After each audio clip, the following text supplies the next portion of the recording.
Okay, hey, welcome back to another Black City Coffee vlog. In this video, different today, we're sitting down with Jenni from Stone Forest Coffee right here in our own backyard. I mean, it's a pretty big backyard, but it's in our backyard. And I think I'll be very, very happy to go and see her someday and visit them and their roastery and their whole operation over there, and really cool stuff. So Jenni's very, very cool gal. Matter of fact, she got inspiration from what I was doing and actually fulfilled her dreams. Not that my dreams weren't fulfilled. I'm very happy doing what I'm doing now. But we're gonna touch on how she got started, her story, the personal struggles that she's been dealing with, and how coffee has enabled her to live more authentically, to discover what's brewing inside of her, what's brewing inside of you. Really cool, interesting story and tidbits and tips and insight from somebody who was a hobbyist like me, maybe like you, got into coffee and really dedicated herself to becoming the coffee owner and roaster that she is today in a very short amount of time, even though if you ask Jenni, it's not that fast, or it could have been faster. But I think what you'll find in this interview, which is going to be edited to sort of preserve just the sort of flow of the conversation. We got cut off a little bit just for my own fault, for technical reasons.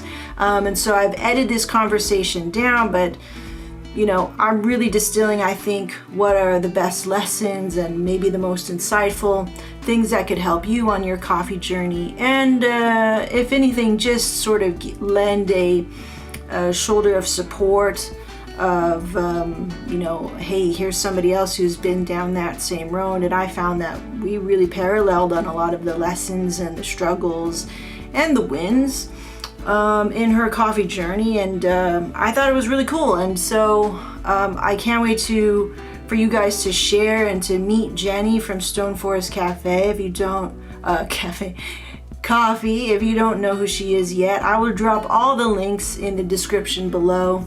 I'll even timestamp it for you so it's easy to navigate. And I hope you find this helpful in your coffee journey, and enjoy. First of all, hi, how are you? I'm so excited to meet you. This is like meeting a celebrity for me, or like an old friend from all the content I've watched on your page and site. So this is great. Not even with another female roaster too. I'm like so pumped. Oh, dude, yeah. It's pretty slim out there, isn't it? It is. I've seen a lot more. I've been, just through Instagram, but trying to follow a lot more like female roasters, or just like women that have just gone in the industry. I think the pandemic really changed a lot too. I mean, that's when I truly got into it from a, serious hobby, small business perspective, Yeah, for sure. And a fan, but I think, just recalibrating. We can, dive into. I have so many questions to ask you. Yeah. So I'm so grateful that we could meet kind of semi in person, and you're here. You're in California. I'm in California. I know. I was actually thinking like we should absolutely get together, come visit. I'm going to go there for sure. You can't believe we'll make a trip up there just because like an hour and a half away. Yeah.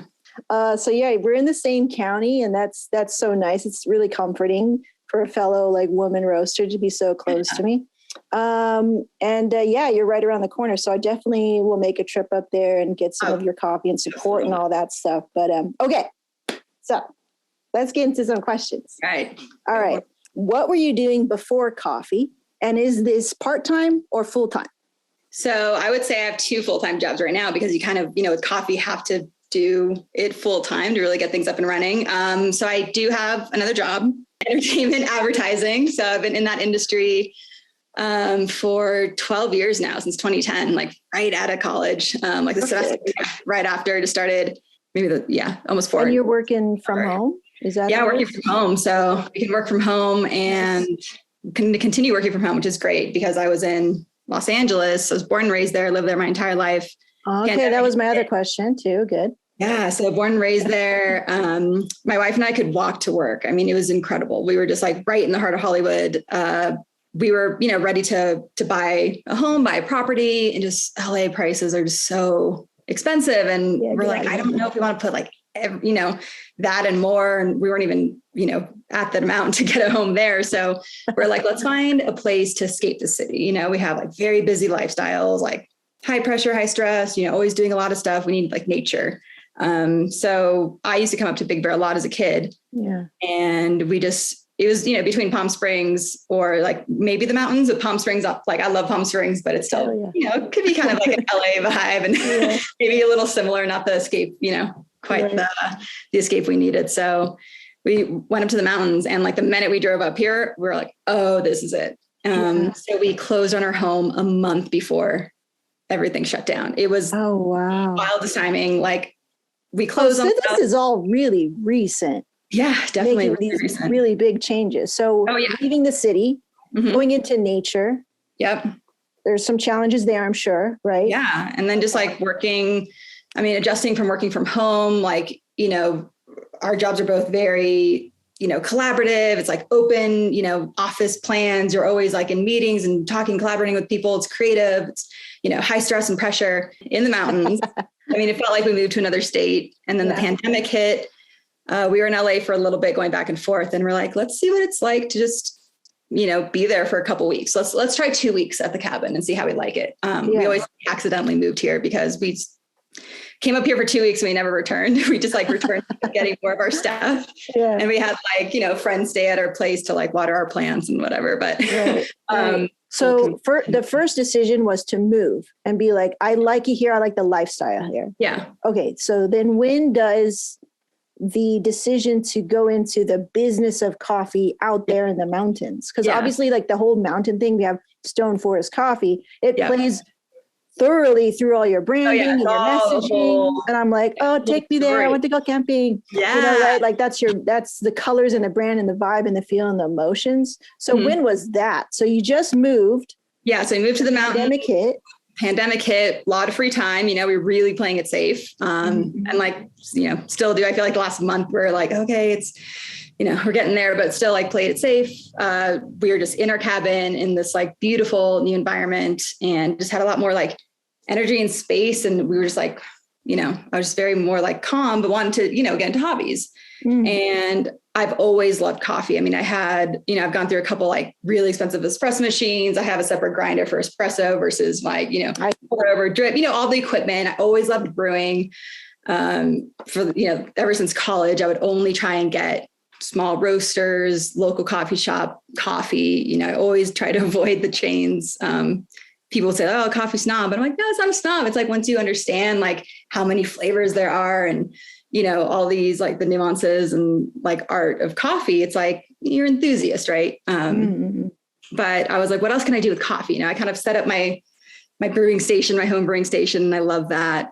And I don't know if it was just like Google searching or just like, all the coffee accounts that I follow. Then it was like a home roasting account and discovered this entire incredible community of home roasters. I started on a whirly popcorn popper because that was something for like, okay, let me just see if I like this, if I can do it, just it'd be fun to mess around with and not invest like a bunch of money up front. So I got like a popcorn popper online. Sweet Maria's was the first company I worked with. Shout out, yeah. They definitely, really cater to smaller, bags of green. So got some Sweet Maria's green coffee. Started with Guatemala because my mother's from Guatemala. I'm like, I got to start with Guatemala coffee. She was born there and everything. Kind of pay homage to that. And then the minute I started roasting, I roasted on like my grill, like over a fire. It took 30 minutes.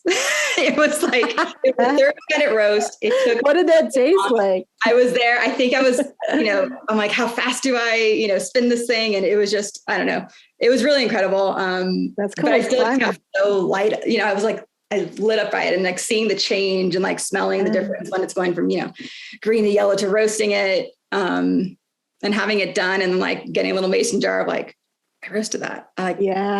Tangible thing, this new, craft that I'm learning. It's not, I'm glued to screens all the time for work. I was like outside doing this, everything just clicked and I just lit up. I'm like, okay, I want to learn more. And then I just got every single book I could, I would say like self-taught, but it's essentially, I still took the Mill City, roasting class, like 101 class. I did. Okay, cool. So I took that class, a couple months later, but I was really just focusing on the popcorn popper and understanding the different stages of roasting. Yes. Read all the books, dove into blogs. And I think during that process is when I discovered you. Like I discovered Black City, all your content. And I was just initially, like immediately connected. I'm like this awesome, like other female roaster. It's really hard to find good information, especially when you're starting out, right? Like it's so hard. Like I think this new wave of roasters, will be hopefully more open to sharing information, because you can even share a direct profile and a roaster will still roast it differently and the flavors can still come out differently. So exactly, I hold this information, so you were so open. You documented everything in your journey, which was incredible. I think it was therapy to you. I was like, please. Yeah, I've told this to you. I literally, like the first night I discovered you, it was maybe like 10 at night, but I stayed up to like 2 a.m. I was watching it, like sweet went down the black hole of the Black City coffee content. And just like, I'm like, this is like freaking awesome, Cool. Thank you. But, and then from there you were, inspiration to then upgrade to a hot top eventually. Yeah. I think I was definitely leaning towards how do I understand like drum roasting? How can I plug it into Artisan and like these other programs? And there's like the Genie and, other, I can't think of the names, but like the air one, like the air roasters. Yeah. The ones that look like the bread makers. And I'm like, I definitely want to be more. The aesthetics and the feeling of, so you kind of knew you were going to go towards the drum roasting because eventually, like when in your mind did you be like, because me in my mind, I was already set, like I'm going to do a business. Like my husband expects me to do a business. So I might as well get the hot top because it's the baby micro version. It is, it really is. Right. 220 grams at a time, like, so great. Still have the hot top. So but as far as like when it went from hobby to business it probably took 3 months of roasting on the popcorn popper. And even sharing those with neighbors, or sending those to friends and even getting good feedback from that, I think really like boosted me. I'm like, okay, like I know when I commit to something, I really like dedicate myself and I give it 150%. So I'm like, okay, this is great. And I remember it was around Christmas, New Year's, I have like a journal. I think it might be at home, but I have like, journal where I wrote, I'm like, I think I can do this as a small business, Oh, cool.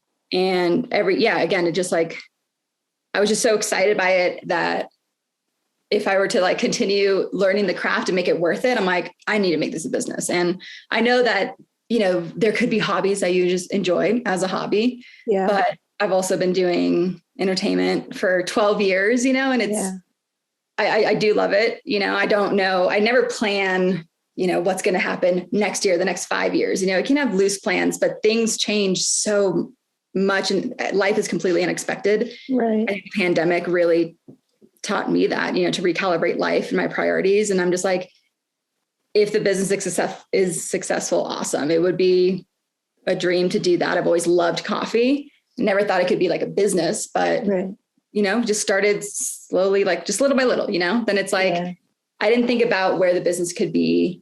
I just wanted to keep focusing on the craft and learning about roasting.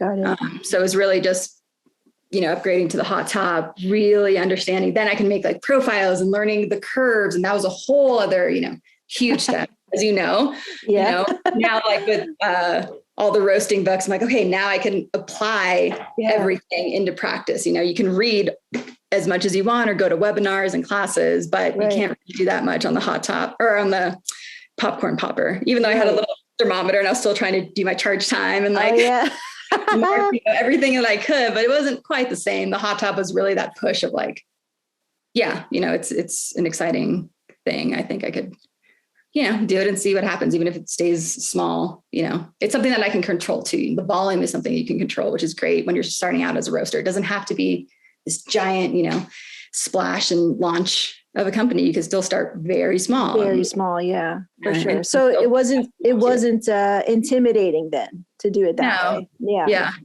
Did you ever feel like, I had a really massive pressure of like, is my coffee good enough? Even if somebody told me it was good, Yeah. I was like dealing with imposter syndrome, like hardcore. I still deal with it. I'm like, it's not, So did you? We all, it's natural, going back to like, we're human beings. You're going to be scared. You're going to have anxieties. You're going to doubt yourself. And right. Did you ever feel like, when did you feel ready to sell?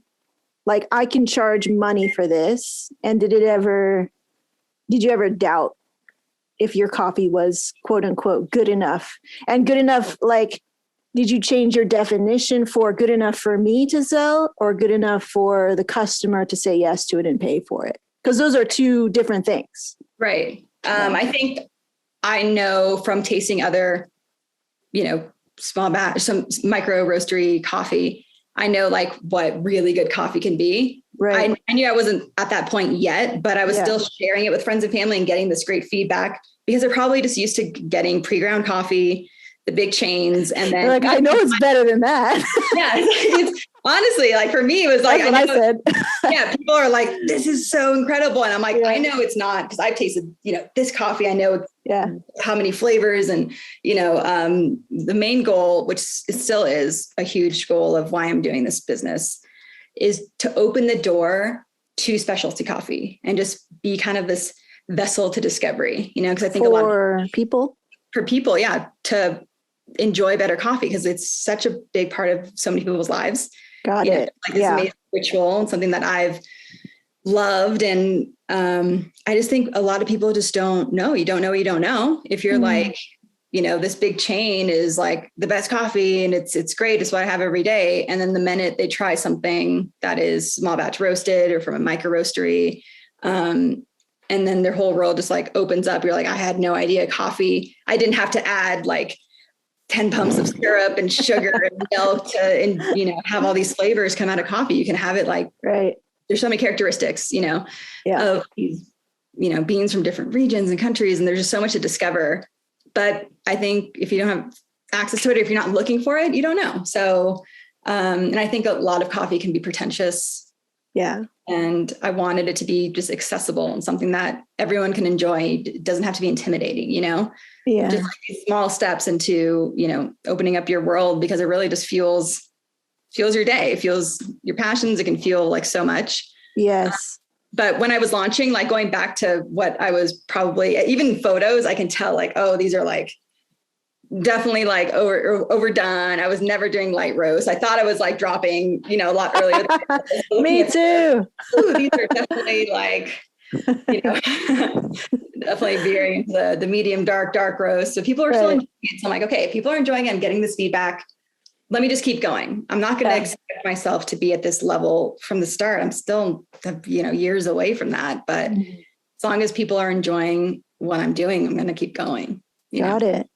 All right. Well, thank you for sharing that. But I'm looking at your Detrich there in the back. Yes. When did that guy happen? Yeah. So the Detrich 2.5. So more about the journey. And then why did you land on Detrich? Mm-hmm. Yeah. So popcorn popper, hot top, learning the programs. With the hot top, I was doing the roasting classes, the seminars, going to roast summit online, all the books. And I'm like, okay, I know at that point, I want to do a small business. I'm committing to it. I had savings. And I was just continuing to pump in savings. Another benefit of moving to the mountains, cost of living is so much lower here. Yeah, so, now I'm like interested. Honestly, the cost of living is so much lower that I was just building, and we're not doing anything. It's pandemic. Yeah. Not spending, ridiculous amount of money on Postmates and going out and all the things. So really just focused on like, this is, my mission, my goal. Saved up a lot, looking for roasters. As you know, it took a while, but there's only honestly like from the size I want, because I knew I wanted to be like 3 kg or under. Like if you were doing a business, right? Yeah. It's like I'm doing a business, so I need something that that can handle volume. But even going from the hot top to like a commercial roaster, no matter what size, it's intimidating. I didn't want to like overstep and jump forward, because I'm like, what if this fails? I don't want to be like too too deep or too, emptied out in my pockets. Right. 5K or 12K, even though a lot of people were recommending like, oh, don't get anything small. You're going to outgrow it in 6 months, like. Right. Yeah, I hear that a lot. This is going to be, it is scary to do something this big of a jump. So, Mill City was great. I mean, obviously have so many great features. I love that you can, adjust so many settings, but honestly, like looking at the Detrich, and the San Franciscan was another one. Pretty. With like the date, my gosh, I blend words together and I'm excited. Sorry. They have the damper for the fan, right. Like the Detrich, they had the 3 settings, which I really liked. Yeah. Because for me, it's like when there's too many things to adjust, like that's even the main argument. Yeah.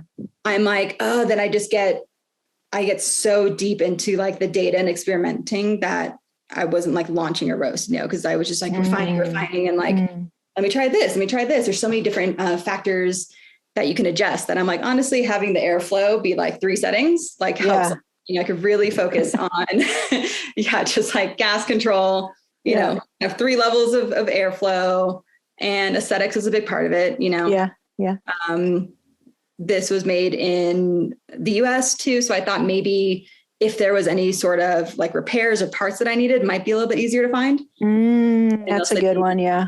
So it was down to like those 2. And then not to like, put any other companies down, but there was just not great customer service with not Mill City, another brand. Yeah. The customer service right away with Detrich, like even when they responded to me, they have a logo with a roaster on their machine. They had a male and a female one. So it's like they used it. I was like, oh, the fact that they like were thinking about like inclusion in that sense, like I see. As has been in entertainment, it's male dominated industry. I think a lot of industries are male dominated, and just the fact that those little details just mean a lot to me. I was like, wow, they actually made a logo with a female roaster. That's really cool. And the customer service was just like night and day from this other brand. So I went with the Detrich, and the 2.5 seemed like a really nice sweet spot. They had the 1 kilo too, but I went with the 2.5. They had payment plans too, which was nice, broke it up into payment plans, which really helped me pick the custom color, which was amazing. Yeah, that's very nice. Like the amount of customization too with the colors is great. I have a gorgeous machine. So a little bit of aesthetics, customer service. Because for me, if you're getting bad customer service before you even buy the machine, I'm like, that's a red flag. So. Kind of an issue. Yeah, kind of an issue. But I do wish you can adjust the drum speed on it though. Oh, okay. So no adjustment on the drum speed. And like, I took some of Scott's classes too. He does like classes, which has been really great. We can post profiles and get feedback from him. It's awesome. Yeah. His like recommendation for the drum speed on this side, so slow. And I could like get in there and adjust it, but I'm nervous about that. So I'm just trying to like adjust other elements of it, like batch size and things like that too. I see. For it, Okay. Well, very cool. How is business going then? So you have this Detrich roaster. When did you get this, by the way? Okay. So I got this, it arrived July 2021. I didn't start using it until October 2021 because venting on this thing is so hard to find someone to install venting. Dude, venting is a nightmare. And no one, like I went out to like, a lot of HVAC companies, fireplace companies, like commercial appliance companies. No one wanted to touch it. They're like, coffee roaster, I don't know. Like this is, I would say like looking back, I would have tried to plan on that much sooner. I thought it was going to be like, all right, get the machine. I know it's, I need the double wall, venting. And it was very hard to find a company. I went through like 5 or 6 before I could find someone that would do it.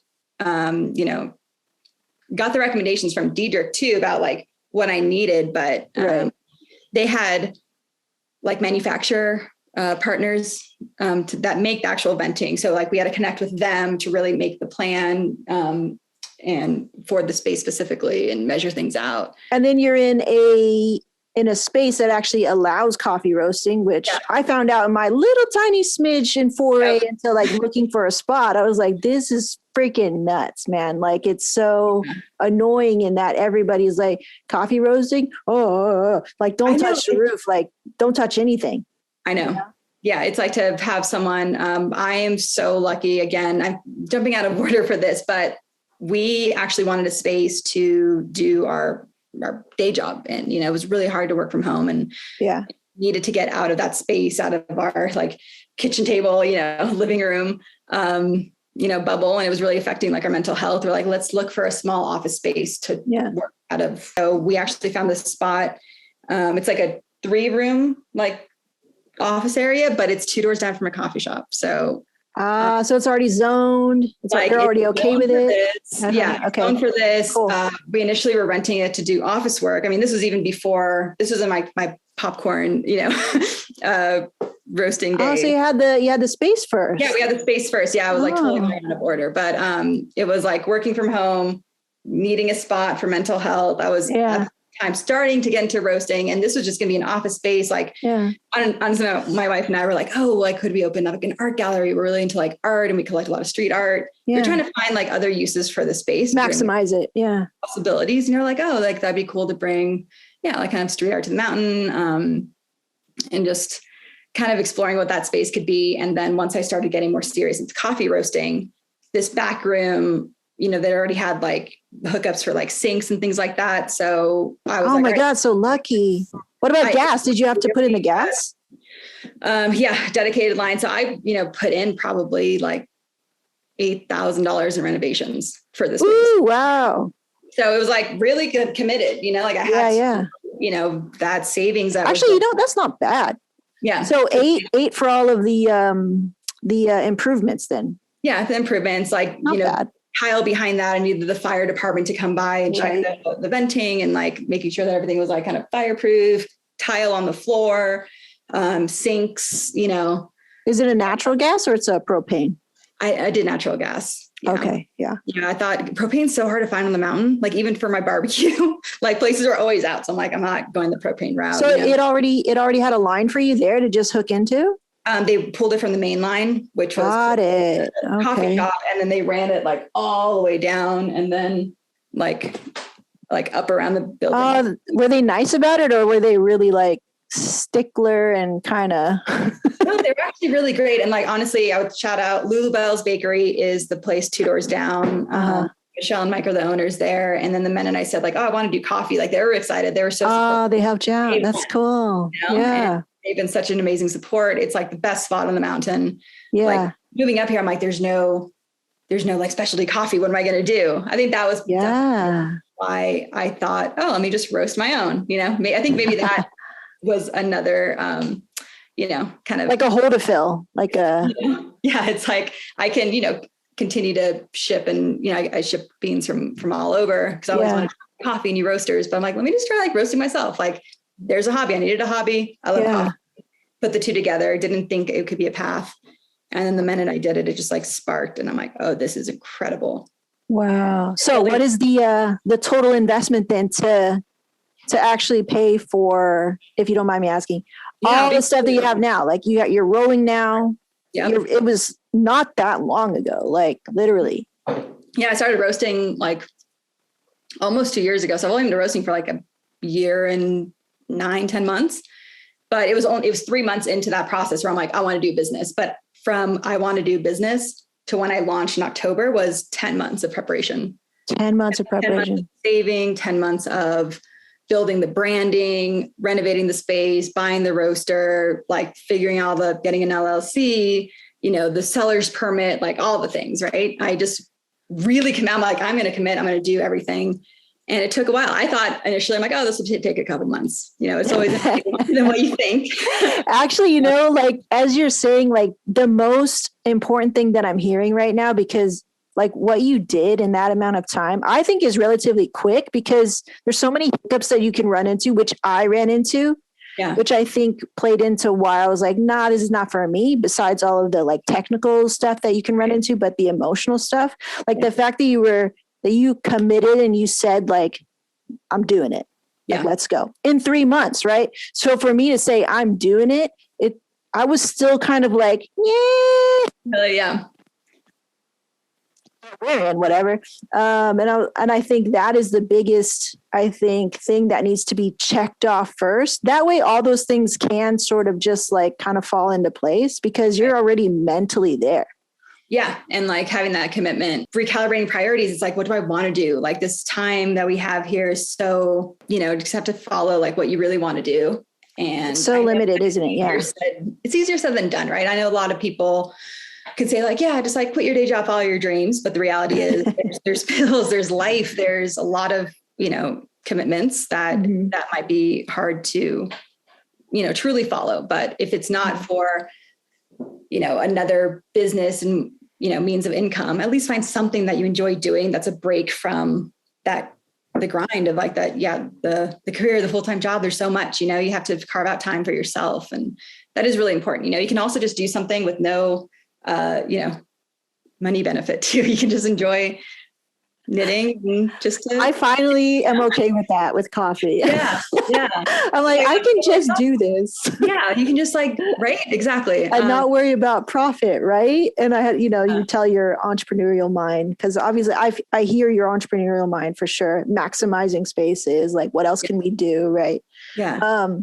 Okay. But wait, you didn't answer my question. Oh yeah. See, I So what was the total investment? Okay. So we'll break down, give the people what they want, right? Okay. And this is all, yes, you can get small business loan. I wanted to get into this with my own money. So I definitely dipped into like bigger savings. And again, I was able to save a lot more by moving to a small town, but I couldn't do this in LA. And I got it. Yeah. This wouldn't be possible in LA. But I mean, finding the commercial space, you got to factor in rent for that. Renovating the space is about $8,000. The roaster was $25,000. And then it's just really, the roaster is the biggest expense by far. Detrich is a lot more than other brands, and it was a 2.5. You can start with a 1 kilo with other brands and be around maybe that 10,000 mark. But I definitely went for this. And then once you have that, it's really your green being expense.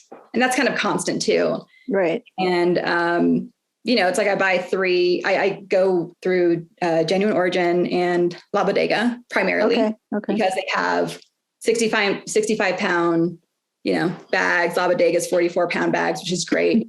But you buy like 3-4 bags and that's like $800, So it's like any profit I'm making right now, I'm kind of like in the break even currently. Okay. So I started with online sales and I had a lot of, great support from family and friends, which was really nice when I first launched. Started with online. Lulu Bakery was the first to purchase my bags, like wholesale and resell them, which is really cool.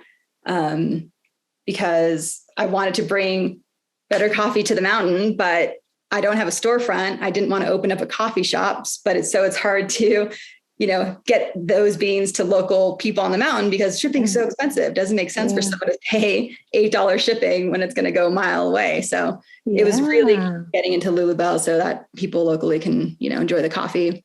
And now I'm in another spot, Little Bear Bottle Shop, which is great. That's definitely something I want to, that's a goal of mine this year. Try and get into more spots on the mountain. I just started farmers markets a month ago. So that's been incredible. Okay. So that was just a month ago. Yeah. How do you like that? Let's start as farmers market. I'm a little bit more introverted, to be honest, and like small talk and talking to people I don't know. Yeah. It was very scary, intimidating, but I'm like, let me just try this. It's all about also starting anything, whether it's a small business or just a new job, just you're getting out of your comfort zone, right? And you're staying stagnant. It's just really hard to do.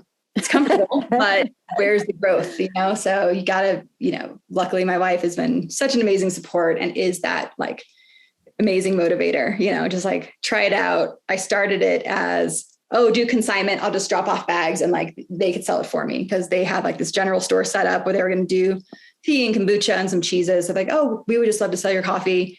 We can do it on consignment, drop off the bags. And I got there and then I'm like, started sending bags, and then people started coming up to me asking about the coffee. And I loved that face-to-face interaction with, people from the community.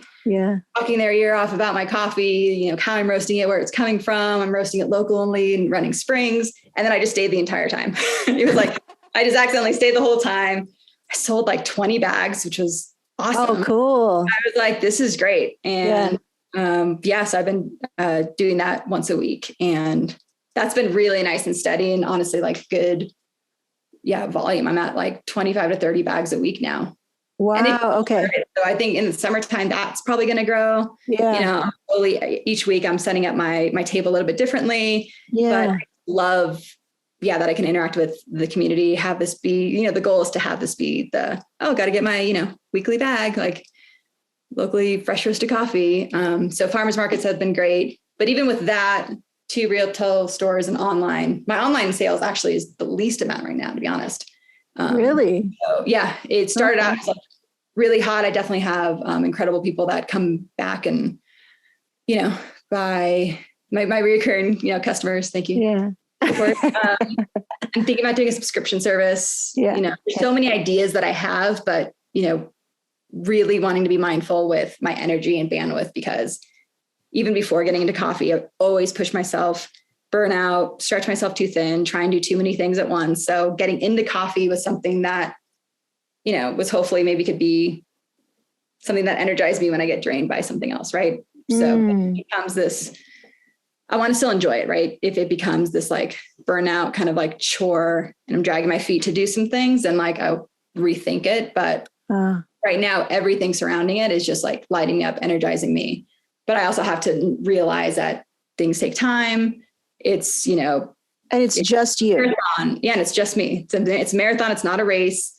I definitely, wow. You got to keep me, you're asking about cost. And then I'm just talking about like my journey and going into the second part of the interview, but so I don't know where we're at with cost, right? 25, 25, 35. Yeah. Your green, constant shipping supplies, packaging and branding, buying your bags, buying where you're getting your stickers, the sleeves.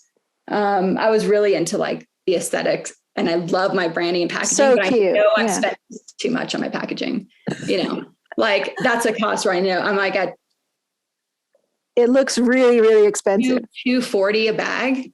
Just on the bag, sticker, and the sleeve. A bag. I've talked to other roasters of like, oh yeah, my costs are like 70 cents a bag. So I know that is eating into my profit margin. Mm-hmm. But, looking at all these like custom bags and stuff, it's like the minimum quantity is so high that I'm like, I'm not there yet. So they look great though. Thank you. I do love it. So I'm like, where else can I don't know. And everything makes sense. Like when I look at your branding from top to bottom, everything makes sense. It's in an ecosystem. It even matches you as a person too. Like when I just look at every photo on Instagram, everything makes sense. So I think it's worth it.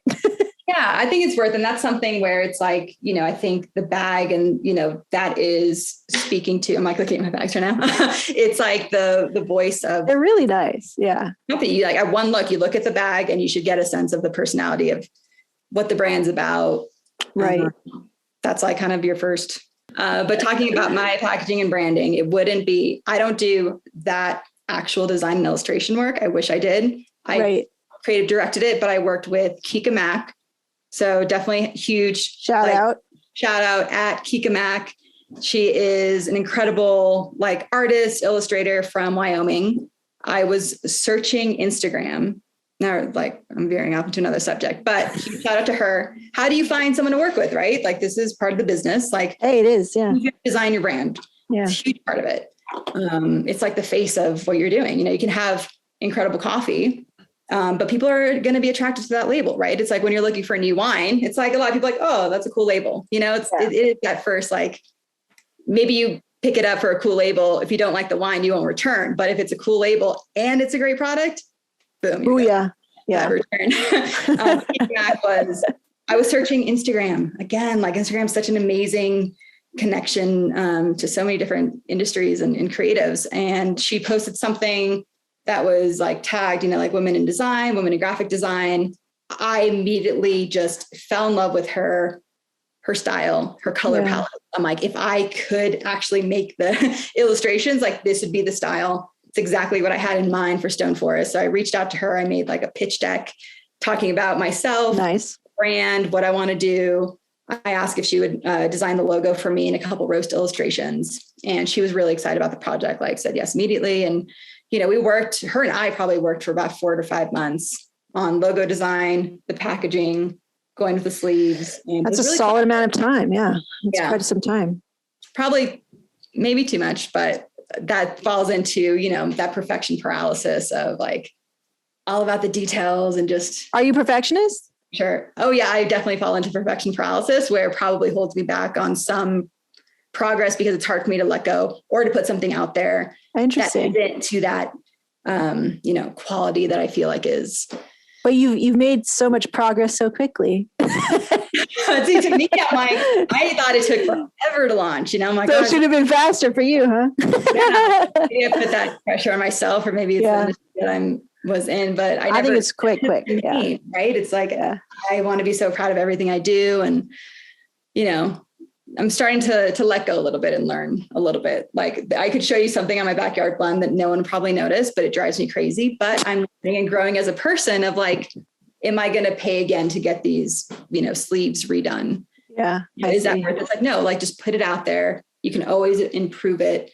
And, that could also be a lesson that I can share with many listeners here. Oh, I go through that all the time. Like you can, I know you've gone through a lot of, rebranding yourself and, oh my God, those different labels. It's really cool. Like sharing that experience of like what you're learning along the way, what you think information you want to put out there, even the illustrations that go along with it. It's right. You can always be evolving and growing. You shouldn't have something and be like, this is it. It's going to be like that for years and years. It's good to change it up and, Right. It kind of makes you feel though, that if I could just feel that way, things would be so much easier. Yeah. Okay. Anyway, the change gear. So last time I talked to Trevor from Sabbath Coffee, his thing was green inventory. Yeah. And getting a system for that was his biggest headache. Do you agree? I think the amount of greens you're supposed to order. Because at first I would fall in love with something when I'm like sampling and like trying to perfect a profile on my sample roaster. And I'm like, no, like get out of that. I use Cropster and they have a great inventory as far as like they give me alerts when I'm low on greens, which is nice. But I fell into not ordering enough in the beginning or ordering like way too much for certain blends. Like, so what are your parameters to order just enough then?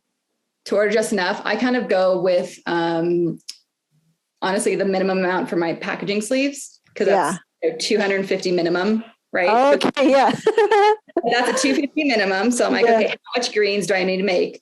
200. I need to move 250. Yeah, it's like, so I get enough. That's a real answer right there. Yeah, and if you store it properly, in the Grain Pro, like, know, the way that they come, like they can, sit probably for a good 6-7 months and still be fine. I'm still getting fresh crop, fresh harvest. So, and you're moving coffee all the time. Yeah. Like you could even control how much coffee you move in a way where you're not waiting online and being like, please somebody buy my stuff. You can go next door and be like, hey, I need to move this. Like I can even give it to you at a discounted rate or whatever, just to move it. Right. Yeah. And you have those customers there just like who are just going to eat it up. Yeah. Which is great. At first I started with like just one box of each, and then I ran into this, where I didn't get enough and now I have like extra, of the sleeves, but I'm like, know what? I'm just going to get the same beans from the same farm and region next harvest. Yeah. And I do those again, because I don't want like trying to minimize waste and, right. Because all that stuff does add up. And now we're going to talk about waste. Yeah. It's like, I have my other job right now. So I'm like, oh, okay, I can like, it's okay if like these little things, like, I spend a little bit too much here, like that's a little bit extra in waste. So I'm like, no, if I'm like wanting to build this into proper, very proper business, all of those things add up. In the system, right? Now, that system is, I get 250 of those sleeves. So I'm buying like 270. If it's a green that I really love, I get like 270 pounds of it. Okay. With the, difference of the weight volume going down when you roast it. But, it's like you're talking about weight loss. Yeah. Okay. All right. Okay. But I wanted to talk about waste, but first I want to talk the amount. The system is really just like, okay, I'm buying this amount and I know I'm going to have it probably for 4 to 6 months, and then I'm going to talk about the origin, Yeah.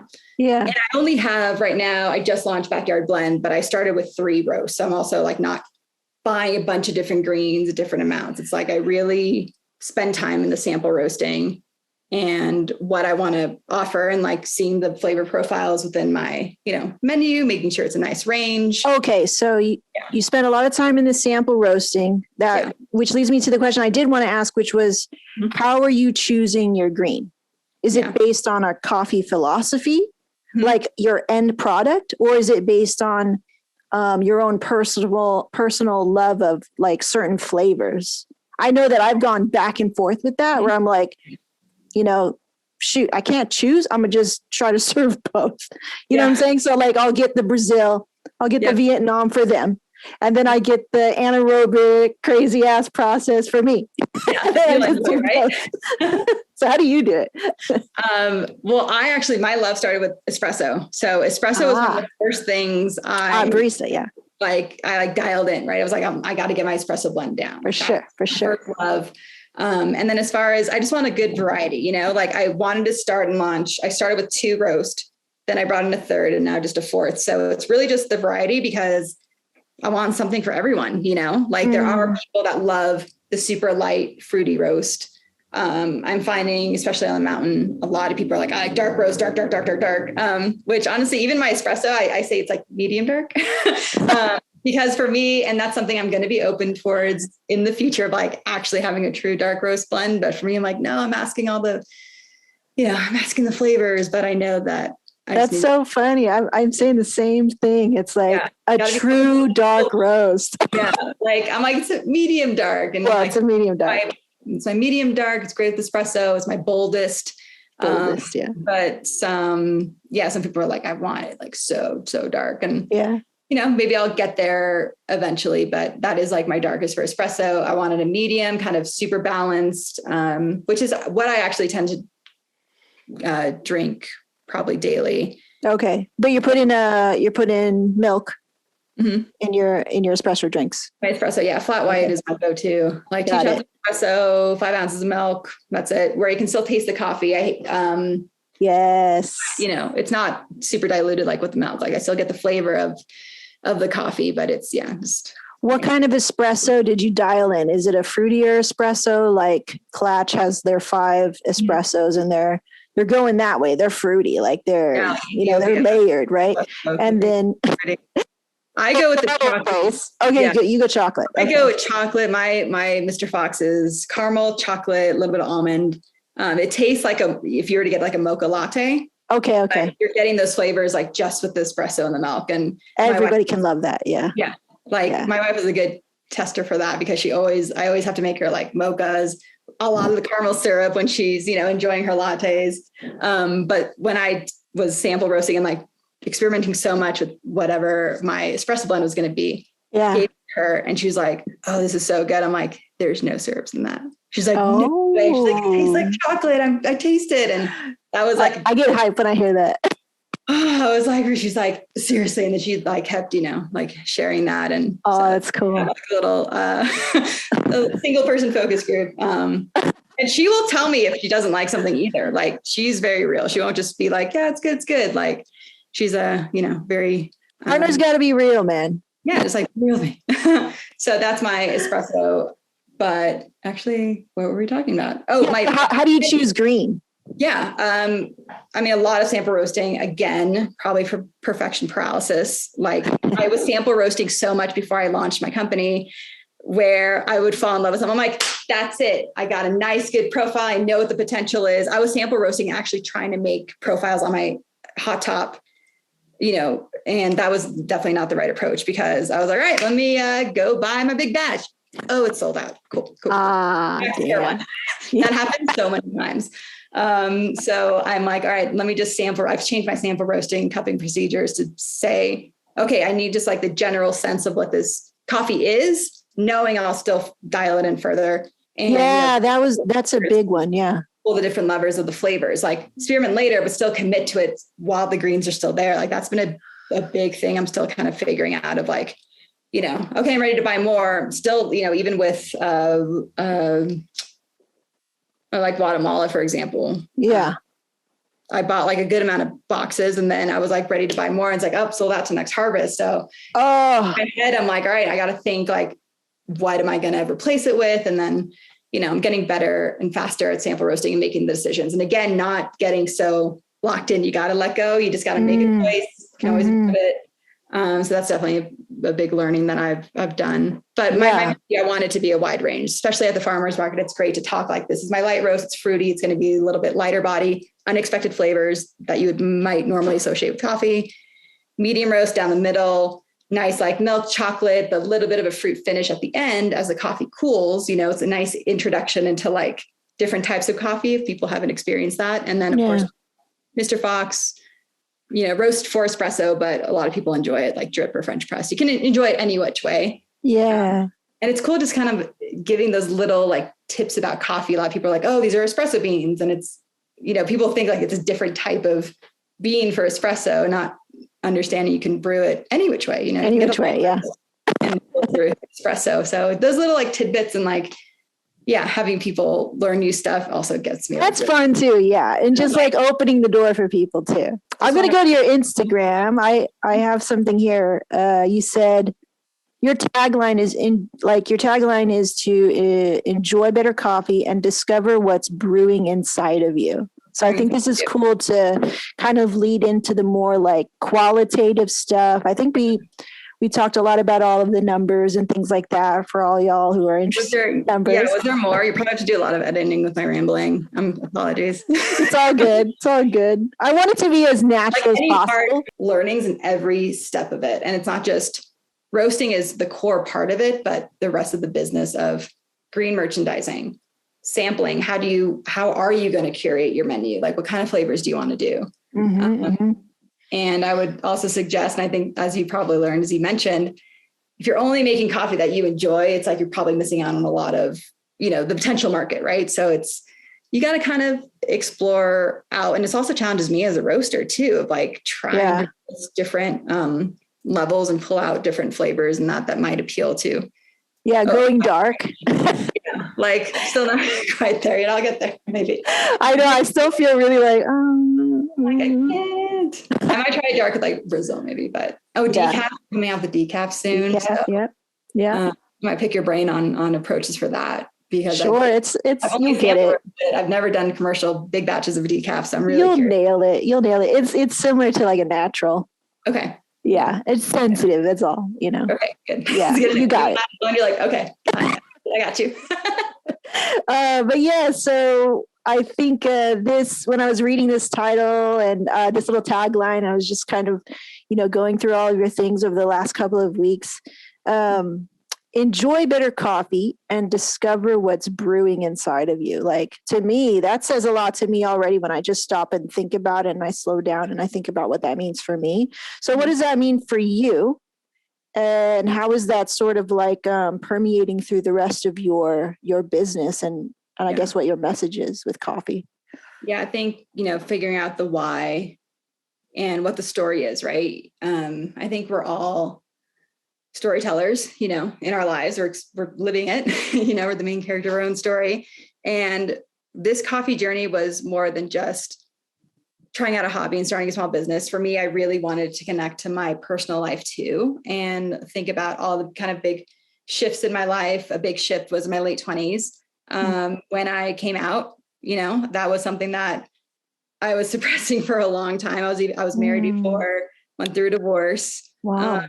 So my late 20s was a big shift, and I felt like I was just living life and checking off boxes, right? It's, get the degree, get the job, long time boyfriend, all right, next step is marriage and house and the kids. I was just like, I'm checking off boxes. And, I put so much of myself into my career. I feel like my entire 20s, I worked like 80 plus hours a week. Wow. Trying to, climb the ladder and like the career was the most important thing. And I also had my career kind of define who I was. So if I had a bad day at work, I just took it so personally. And then I was like, I'm failing. And like, I intertwined those two more than I should have, that was like my identity. Like, who was I without work? Like, I don't even know, like that was my identity.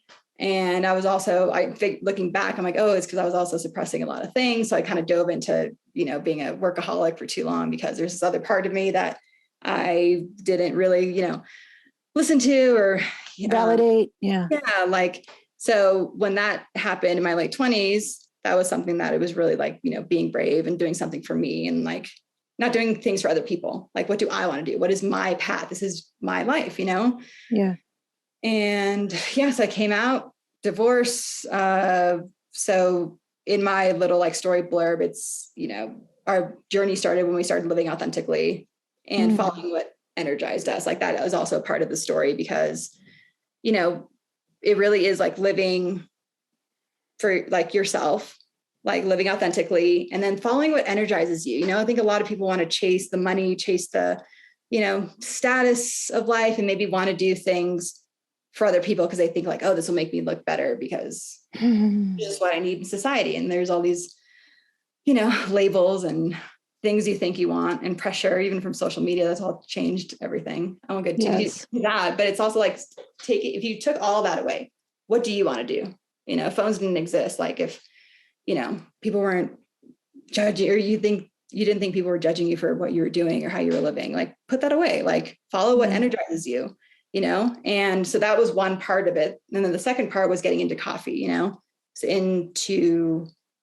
doing entertainment for so long. And it was really like, yes, I'm good at it. I love my job, but what else is brewing inside? Like, what else is inside me that I need to get out, So just like with me, like coming out, like a discovering then. That was inside, but you have to figure out like what's brewing inside of you. What are some like passions or hobbies or dreams you want to do? Whether it's like traveling to a new place, just like getting outside of your comfort zone. Like there's something brewing inside of all of us. Yes. So it's just a matter of like taking the steps towards that path. Even if it seems like it's something that it can never be attained, like it can. It really starts with, the small steps. And along this entire journey, it's really just celebrating the small wins too for me. Like I was comparing myself to other roasters, and I was in the Mill City Roasting 101 class with someone, and then they launched their company like a month later. And I was like, oh, I'm not even there yet. I was just like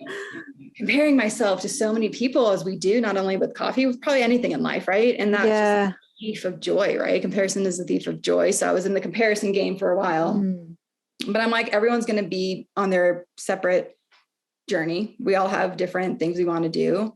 Yeah. It's just finding that path, but getting out of your comfort zone, because you're not going to get there without putting effort into it, Right. No, yeah. I resonate with that so much. Like I'm like the opposite. It's so weird. It's like, I thought I'm supposed to go into the business of coffee because almost everybody's telling me that it's the right thing to do. And I'm like, I guess, like, oh, you're so good at it, or even making videos too. Like, of course I hear that all the time. It's like, but really it's just my therapy. Yeah. Well, that's great. If it benefits you in some way, like, that's great. But, and now I'm like, I feel so empowered not doing it. Mm-hmm. And finally going like, well, I actually don't want to do that. Yeah. Well, that's also a huge and very important thing too, right? For me, it was because finally I wasn't doing what somebody else was telling me to do. And I'm really good at that. Yeah. You're like, yes, like you will like commit to it. Clearly, like when you gave your vlog about you're getting it out of the business portion of it, honestly, when it shocked me, I was like, I never know. I shocked myself. You show a lot of behind the scenes. There was like double behind the scenes curtains, like, of other things happening. And it's really when you shared that, because you are so talented at it. And you're naturally like so talented in this. I don't know about that. I mean, like, I feel like I'm putting in the work like you're doing. Yeah. And the big difference between you and I is like, you were like, I chose for me. Yeah. I chose for me. Like you had that. And I was like, man, I haven't done that with coffee. Yeah. There's some parts of it that I have, like the way that I roast it for sure, like my own roasting philosophy, which I'm going to ask you in a second, what's yours? But yeah, it was just like, But all the other stuff, it was more imposed or expected. And it's been a pattern in my life. And I was like, maybe not. I think what's brewing inside of you also applies to that, right? It's like, yes, that's why it spoke to me. Down this path and you're like, but what's brewing inside me? Is this what I really want to do? Or am I doing this for the wrong reasons? And then you've stopped, you pause and you like reassessed what you want to do. Yeah. And you're like, other things were brewing inside of you. And there's other, I don't know what you're going to be exploring. I don't know. It doesn't have to be an answer either. Like you can find it.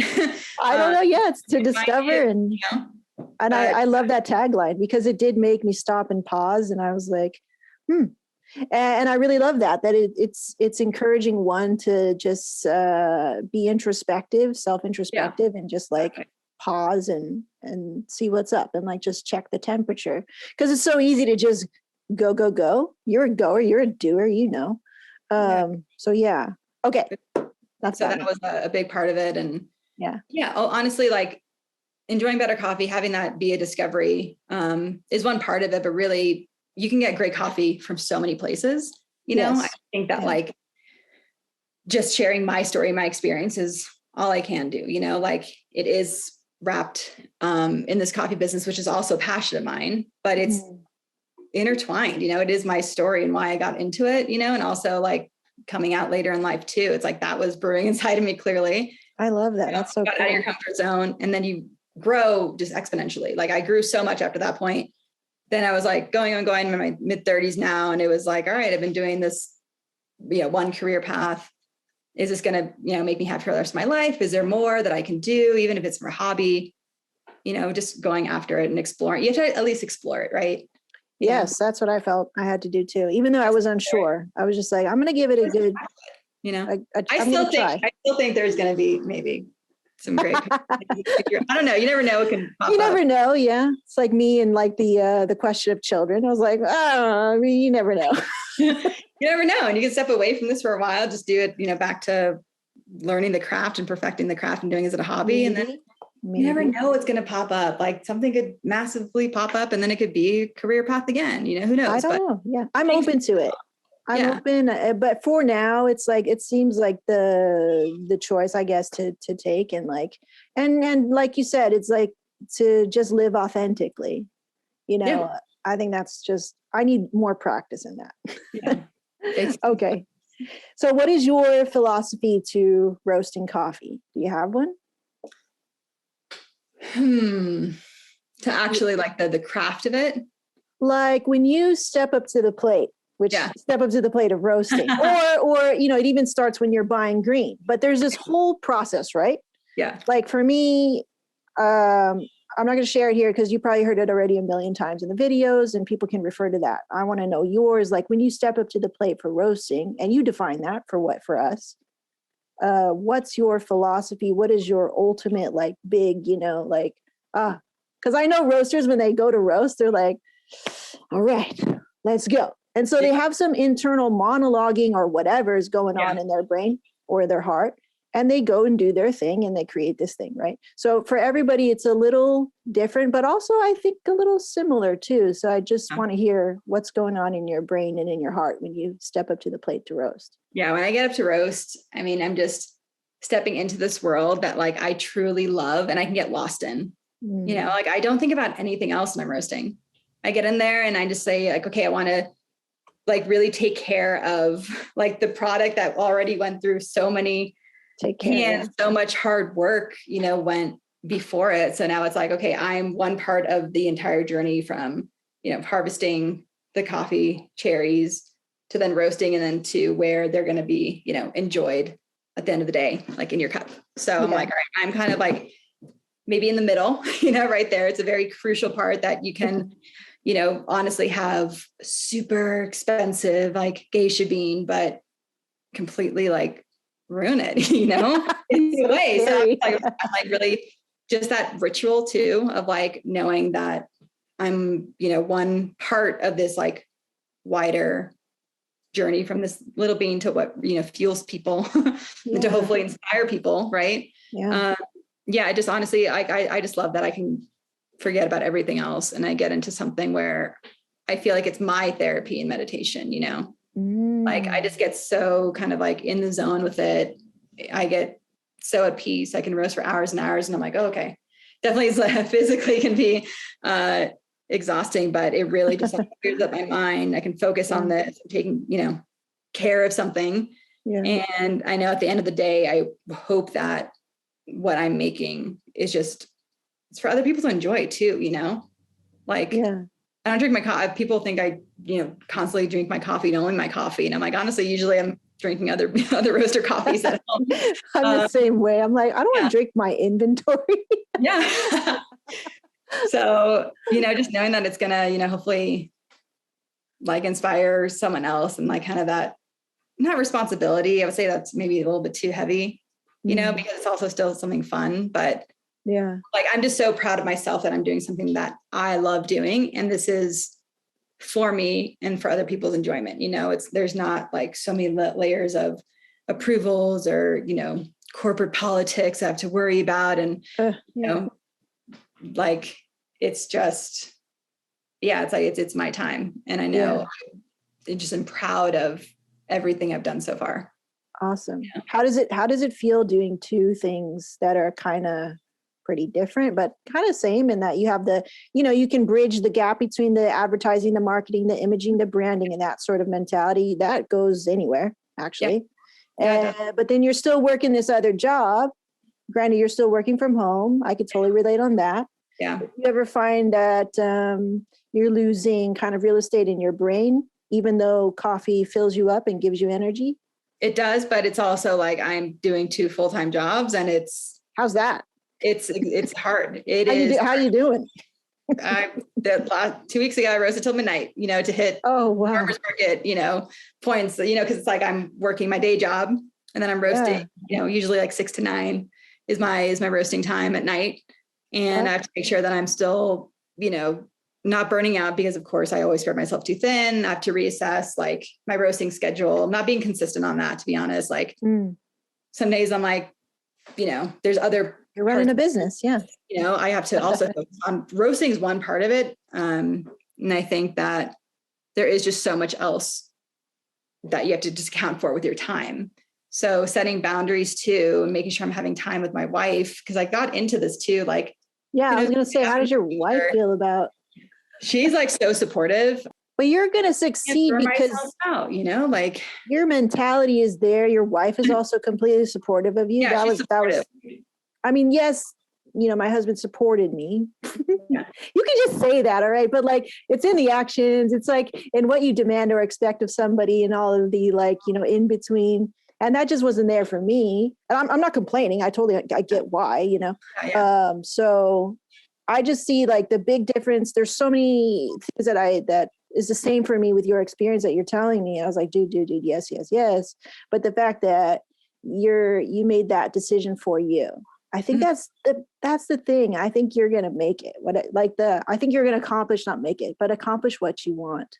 Right. Yeah. And it's like, I can step up to the roasting plate, and have you can do that work if you want to. Yeah. And honestly, this too, there's talks of like, are we going to stay in California forever? It's like expensive and, where are we going to end up? But like, I could, move this anywhere. You can move it. Yeah. It's a huge plus type of business where you can kind of set this up anywhere. Yeah. Thinking about the future. That's like another big reason why I committed to this as a small business, because like it goes back to like what's brewing inside of you. It's like, I follow what energizes you. I've worked hard, but I'm also in a really, I'm very grateful, and I'm in a good, position to where I do have that option. I know a lot of people don't even have that option of like, I'm just going to step away from, my full-time career and do this, but I am having that supportive partner that, That's awesome.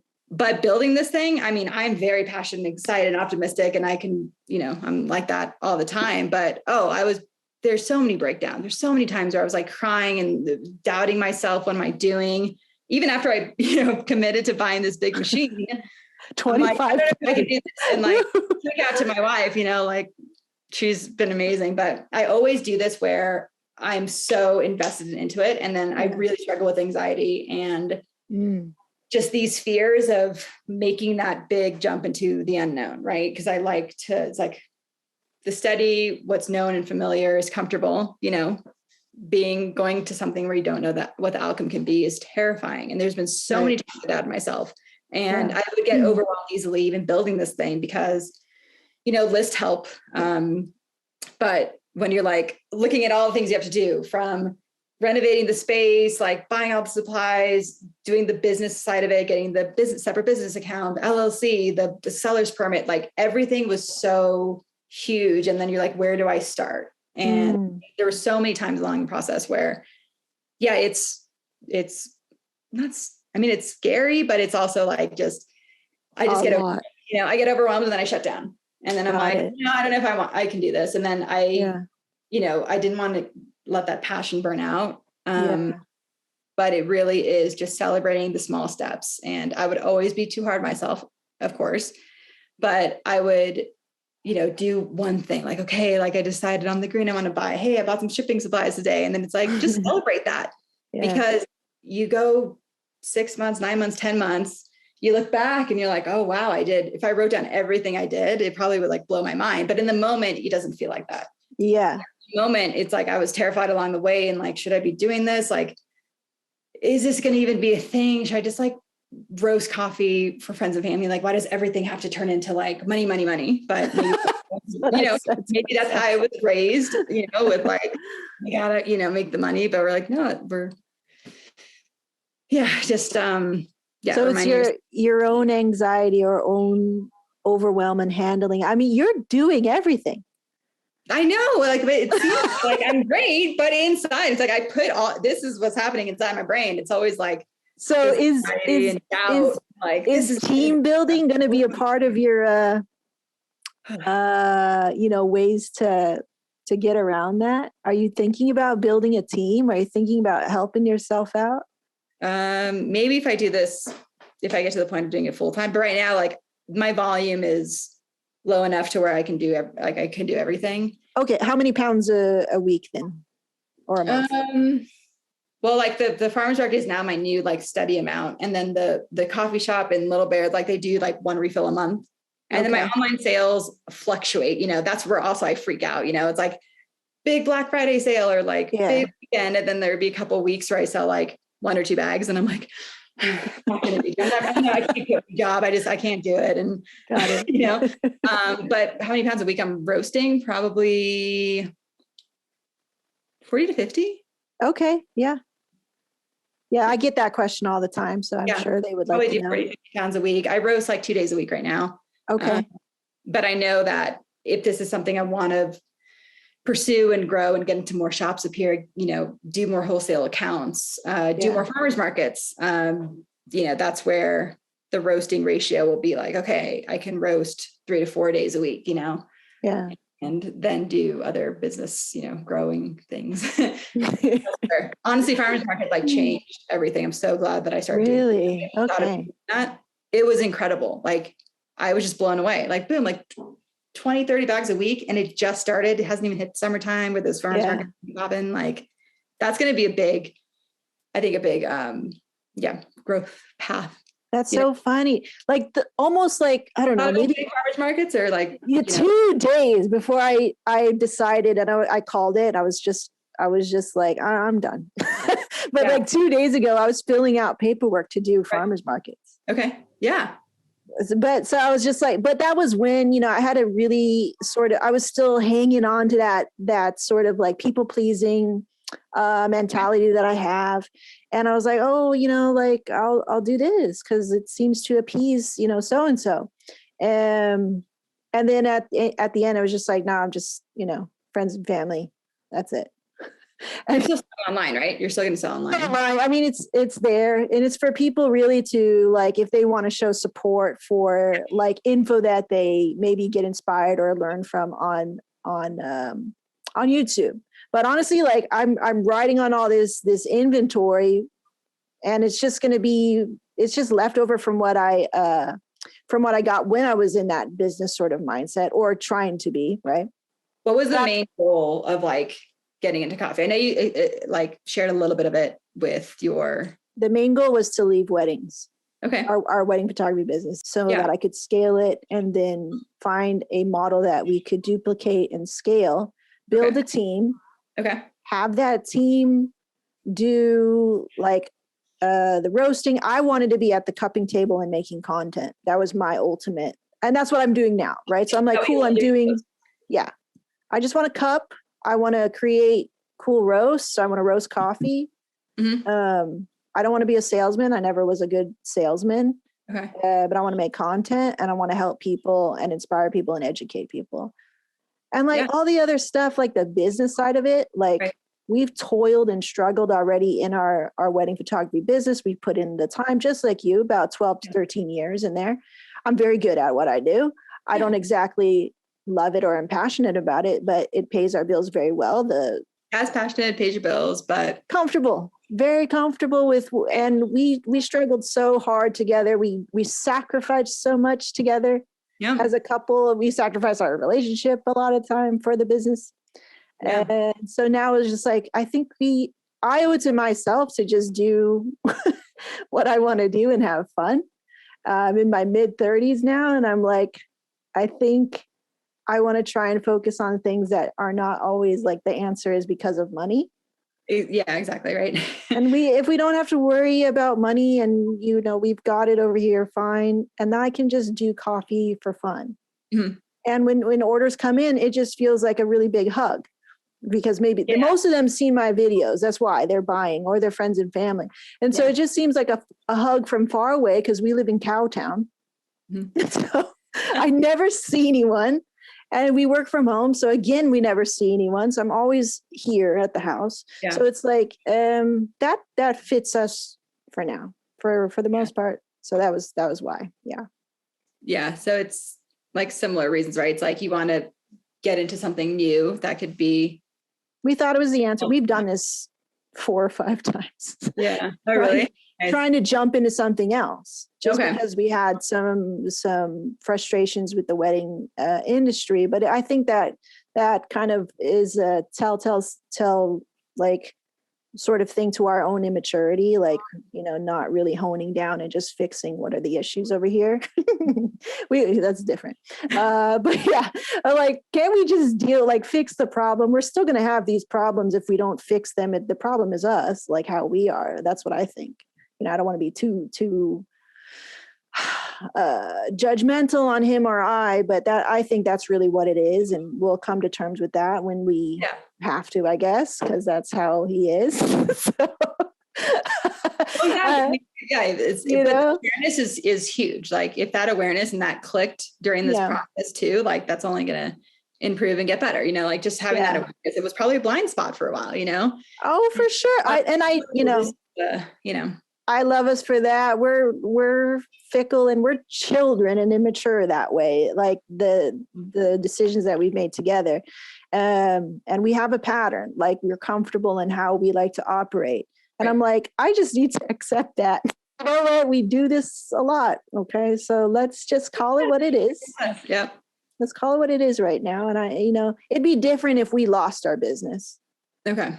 Yeah, if I was backed into a corner, if he was backed into a corner, because we need to move that way. We need to move together. I can't move without him. I tried that so many times. Okay. I was going to say like this, without knowing that, without knowing that backstory or context.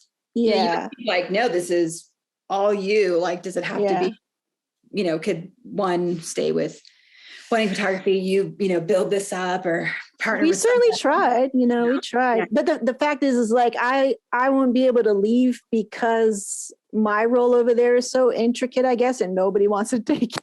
Is it going to be, I'm getting into this for truly like a passion and for like my mental health and quality of living and being able to be at home with future kids, I can do, I feel like I just want to do a lot of different things. I want to make sure that it's something I'm passionate about. I love doing. I can kind of control the volume and the hours in a way, And you can hire a team, I'm really happy with, maybe I won't, but hiring a team, I'm like, that's money. I'm like, I'm not making well, eventually, because like what's so cool is that you're making your profile.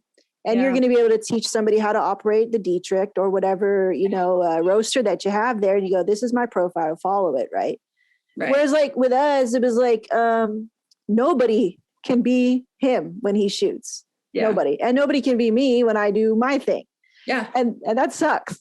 That's okay. That's what I want to do. I want that quality of life. I want that balance. I want to do something that I love, but still have the time for family and for things that I felt like I pushed away all through like my 20s and early 30s because it was all just about work. I'm like, no. How do you feel now? How do I feel now? Yeah. Like, how do you feel? Are you on track? Are you under what you want to do? Or are you over what you want to do? No, I think I'm on track. I think farmers market was a huge like next step of like, okay, I got this weekly like volume to hit. Cause before it was just like still, so fluctuated with online orders.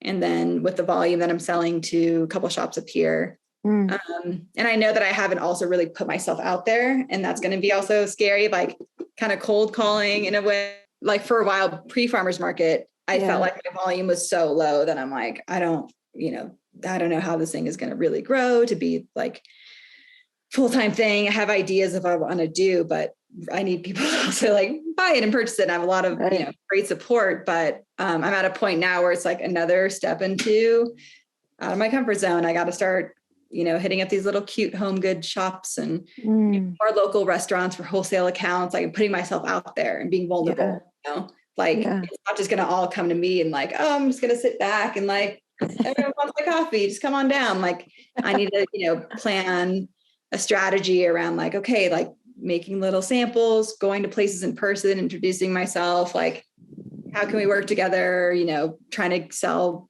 my product into all these places too. That's going to be like the next step. And, but you're ready for that. You have the skills for that. Yeah, for sure. And you definitely have a product that is worthy of like stepping up and saying, take a look at this. Farmers market, meeting people in the community has been incredible. There's a lot of ideas. It's just a matter of like also prioritizing what makes sense, because I will always want to be here. And I have to realize like, okay, you got to do all the little steps in between. Don't get bummed. Like, oh, I'm not in every, place here. I'm not hitting this amount of volume. Like, can't worry about that. I have to understand and be like enjoying the journey. This is where I'm at right now. It's all in phases. Like, and I have to grow it in a way where I don't burn out and take on too many things. Like people have started reaching out to me about like private labeling, and I'm like, oh yeah, I could do that. I could do this, custom things for Airbnbs, a custom blend for this. And I'm like, oh, what does that really require? Yeah.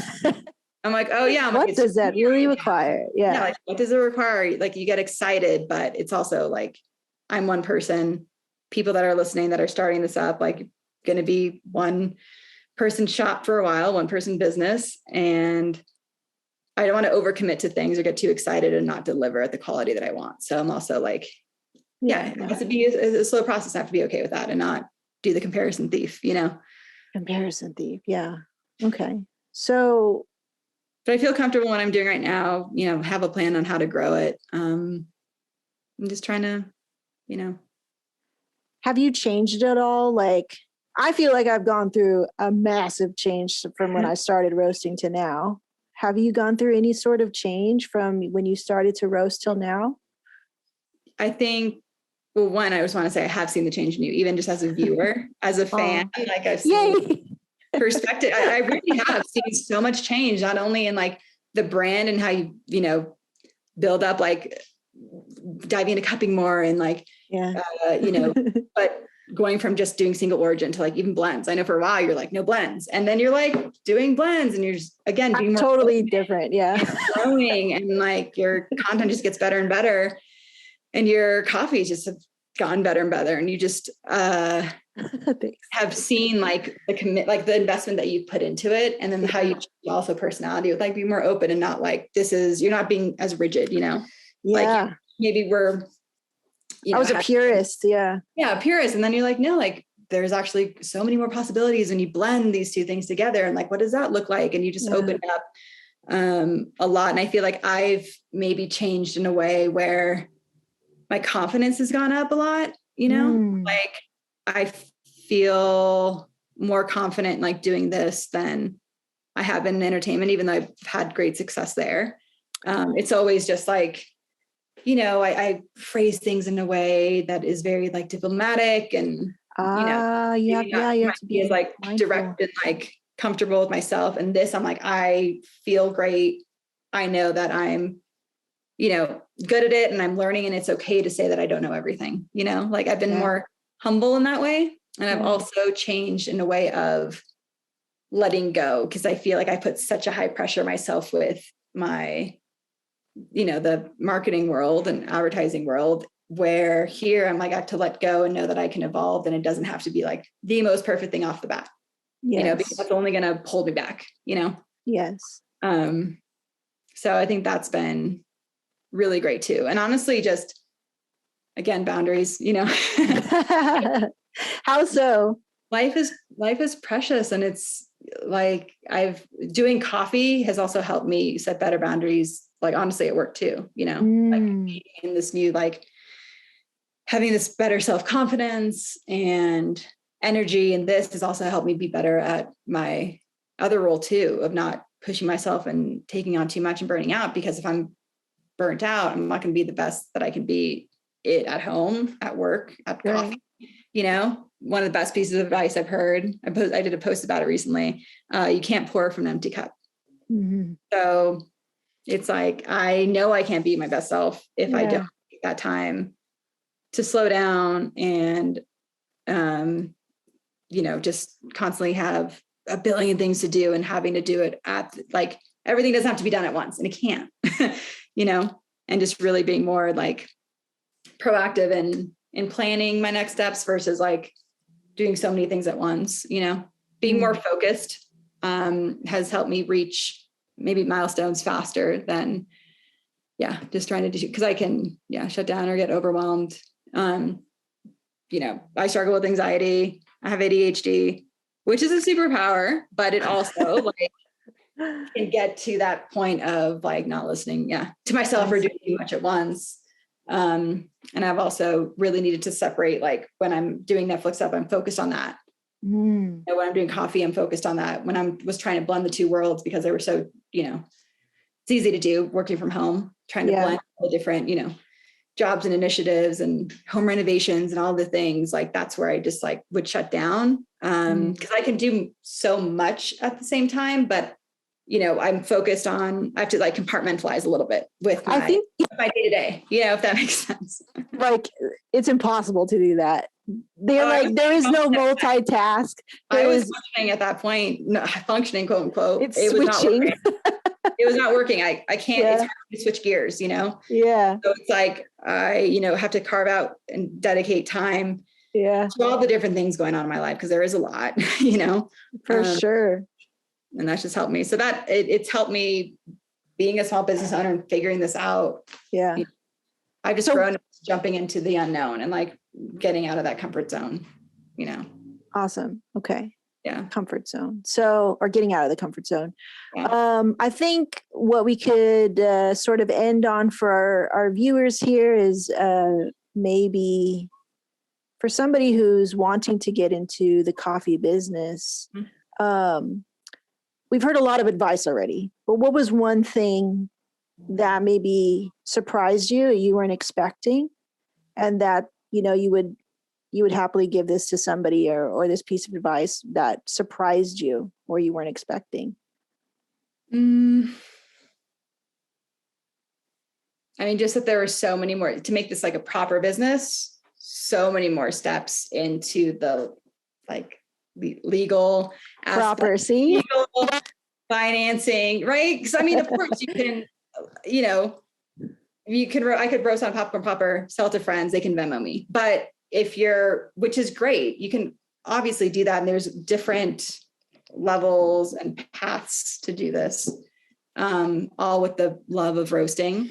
But if this is something that you're interested into for like a career, or like, I want to pay my bills. Yeah. Pay your bills, be a coffee roasting company. Like coffee roasting is the passion, and never lose sight of that, but also you have to carve out time and for all like the business part of it. Right. I think you've touched on that. Like it is a business too, Yeah. It's, to me, like roasting is like 10% of the job. They have that 80-20 rule. It's more like And then there's all the other crap that you have to do. There's so much to think of. Yeah. And, until you get established, Yeah. Yeah. And just, getting into it for, I guess like the right reasons, whatever it is, if it's coffee roasting or any other business, So getting into it for the right reasons. How do you define right? Because that's a broad. No, it's very subjective. It really just is your goal. Like, what is your goal to quit your current day job and to, follow your passion and make that a business that provides income? That's one path. Is it, are you getting into this purely to experiment and discover new coffees for yourself? There's one path. Are you doing this to, just sell, to family and friends and have this be a hobby? It's something else, it's really just, every passion doesn't have to turn into a business. And I feel like preach. It's hard to, sometimes it's a gray area, right? And especially when you're hearing like really great feedback from people. Yeah, kind of mess with you. Like, oh, I did the hat. Like, this is great. Oh, you should sell on Etsy. Make it a business. It's always like our human nature to like want to put money on that and like make it into a thing. But you can also enjoy it for yourself, and that's fine too. And that's okay. Yeah. And that's okay. So just what is what is the dream end goal? And then you kind of work your way backwards from there, Right. Like, this is what I want to do. Okay, what kind of steps do I need to take to hit that? And I would say to share information. I'm so open. I would love to talk about, the numbers, the fears, the anxiety, the imposter syndrome, the curves. Even cupping too. You even talk about cupping, but like, I know that that's something that I really need to further refine my palate. And it never stops, Yeah. And just the comparison, being a thief of joy in your own progress and that being a blocker. Like, if you can try and just remove that from the beginning, it would just open up so much more comparison. It's like, it's so easy to just look at other roasters, companies, but you don't know what, everyone is going through to get to the point that they did, or what every story is very unique in that sense. So you just have to, be okay with like where you're at in the, like at the point of your journey, Right. Yeah. It's something that I took from yoga, which is like, she's like, accept where you are today, my yoga teacher. And I'm like, I always have to like, just say that to myself. Cause the comparison monster is always there. Yeah. So easy. I'm not in these many stores. Oh, that other roaster just started after me and seems to be more successful. And but also what you're seeing too, there's a lot more behind the scenes that is unseen.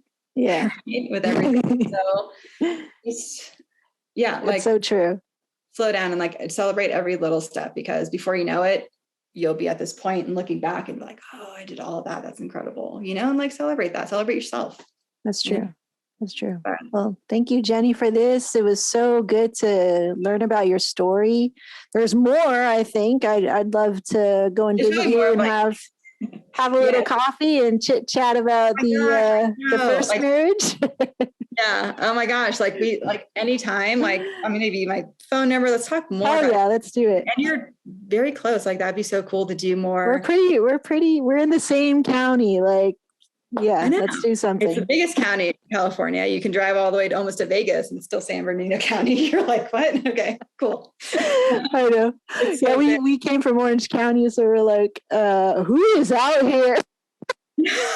What city are you in? We're in Chino. Okay. Yeah.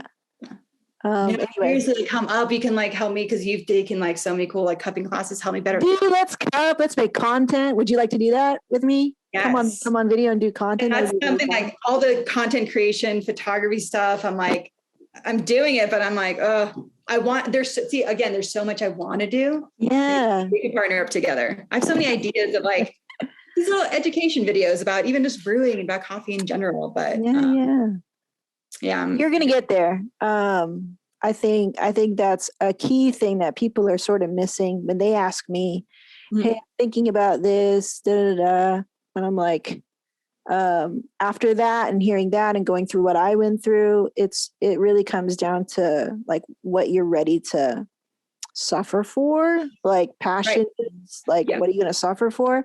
Willing to suffer for, because you're going to have all kinds of negativity and stressful breakdown moments in any business or career that you have. But what are you willing to do that for? Like, it's like roasting till midnight, it's like, I work till 2 a.m. at agencies, but roasting till midnight, I know what it's for. And like, what it's for. What I'm getting out of it and the joy that it does give me, like I'll do it, but if, and you like it, you like sitting there at the roaster, right? Like I love doing that too. It's just that I don't have the same, situation or what. Yeah. You have to have a good support system and all that. People are ready to suffer with you. Yeah. Right. That's something too. It's a good reminder too. When I push it too late, she's like, "Hey, I'm missing you. Like, you got to make sure you slow down a bit." Or I would always hear that. I'm like, I know. Hey, things like, "Hey, like I'm here, I miss you." I'm like, okay, that's right. That's like the reason why I got into this is also to make sure I have more time at home. But as I'm starting to do both things, it's like that's going to be hard. And like we knew going into it, like, but it's temporary. Because you're going to get there, and at some point you're going to scale up, and you're going to have people to do all those things that would keep you working all the time. So, I can't wait to see what you do. Now I want to talk more. I have ideas too. Just even talking with you, we can do a collaboration blend. Collab them down. Let's do it.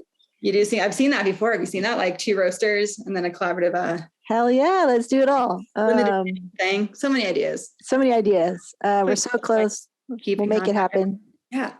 But yeah, thank you. Let everybody know who you are, where they can find you, and anything you're promoting right now. Yeah. I don't think I even did an introduction, so this will be. I'll intro you when I edit it. Yeah, I'll intro you. So you can follow me at Stone Forest Coffee.